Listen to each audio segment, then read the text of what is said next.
त्र्यम्बकं यजामहे सुगन्धिं पुष्टिवर्धनम् उर्वारुकमिव बन्धनान् मृत्योर्मुक्षीमामृतात्।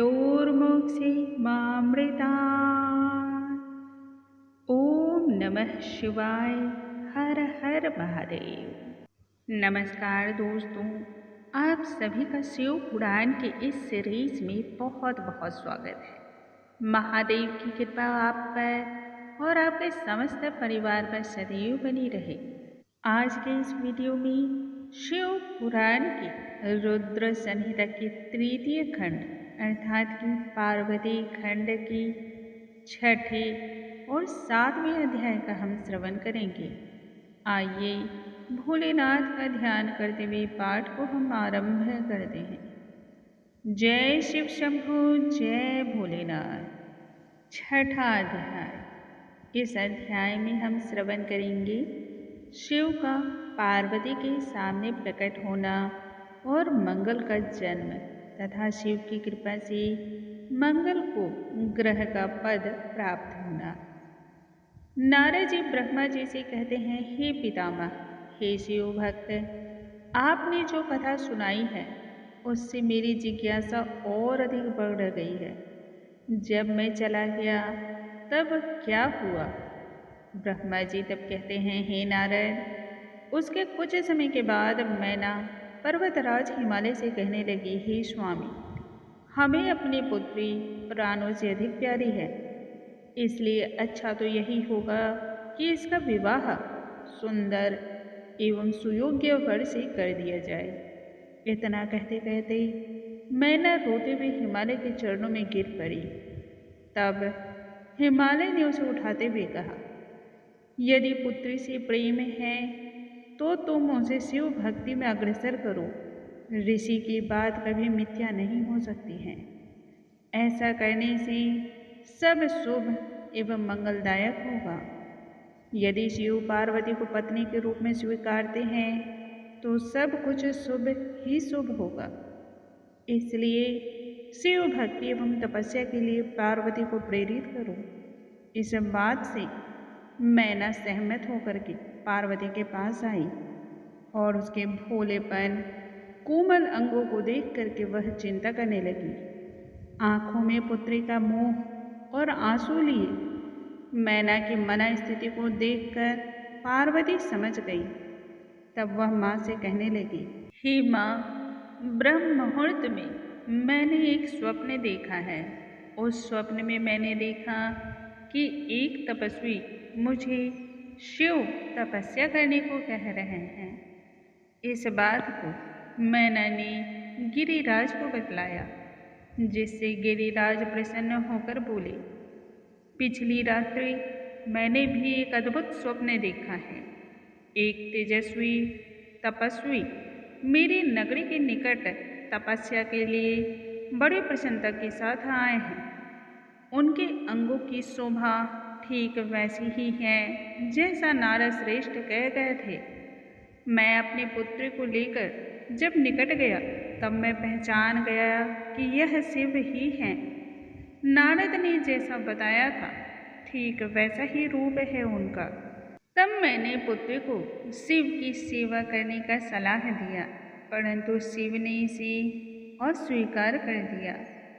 वहाँ पर शिव आज्ञा से महान शास्त्रार्थ हुआ। फिर उनकी आज्ञा से ही पुत्री वहीं पर रहकर उन्हें पाने की कामना से भक्तिपूर्वक उनकी आराधना करने लगी। अतः मेरा तो मानना है कि हमें इस स्वप्न के फल की प्रतीक्षा करनी चाहिए। गिरिराज के इतना कहने पर दोनों प्रतीक्षा करने लगे। इसी तरह कुछ समय व्यतीत हो गया। उधर शिव शंकर सती के वियोग में उन्मत्त होकर इधर उधर भ्रमण करने लगे और फिर वापस कैलाश पर्वत पर आकर दुखों को नाश करने वाली समाधि में अपने आप को लीन कर लिया। समाधि में बहुत लंबा समय बीत गया। तब एक दिन उन्होंने समाधि को त्याग कर सती को याद किया। शिव के थकावट से उनके माथे पर पसीने की बूंदें आ गई। और वह पसीने की बूंदें पृथ्वी पर जा गिरी। उन्होंने तुरंत ही एक बालक का रूप ले लिया। बालक का रंग सांवला, चतुर्भुज, सुंदर आकृति और अलौकिक आभा हर किसी को मोहने वाले थे। सामान्य बालक की भांति वह प्रभु के सामने रोने लगा। तब शिव के भय से पृथ्वी एक सुंदर स्त्री का रूप लेकर के स्नेहपूर्वक उस बालक को उठाकर दुग्ध पान कराने लगी। सती के अभाव में पृथ्वी को माता बनकर बालक को लाड़ दुलाड़ करते देख करके शिव आनंदित हो उठे और पृथ्वी को अपने पुत्र का पालन पोषण करने का कार्य सौंप कर कहने लगे, हे धरणी, यद्यपि यह मेरे पसीने से उत्पन्न हुआ है, परंतु फिर भी यह तुम्हारे नाम से ही प्रसिद्ध होकर राज करेगा। इसकी ख्याति तीनों लोकों में होगी और यह तीनों कष्टों से सदैव मुक्त रहेगा। तुम्हारा यह बालक भूमि देने वाला और उत्तम गुणों की खान होगा। तब पृथ्वी उस बालक को लेकर प्रसन्नतापूर्वक अपने धाम को लौट गई। बालक का नाम भौम रखा गया। युवा होने पर उसने काशी जाकर के शिव की आराधना की। शिव कृपा से भौम को ग्रह का पद प्राप्त हुआ। फिर वह शीघ्र ही शुक्र लोक से पड़े स्वर्गलोक चला गया। 7वां अध्याय। जय शिव शंभु, जय भोलेनाथ। इस अध्याय में हम सुनेंगे शिव और हिमालय का मिलन एवं उनके बीच का संवाद। ब्रह्मा जी नारद जी से कहते हैं, हे ब्राह्मण श्रेष्ठ, पार्वती पिता के घर में पलने और बढ़ने लगी। जब पार्वती 8 वर्ष की हुई तब शिव को उनके जन्म के विषय में पता लगा।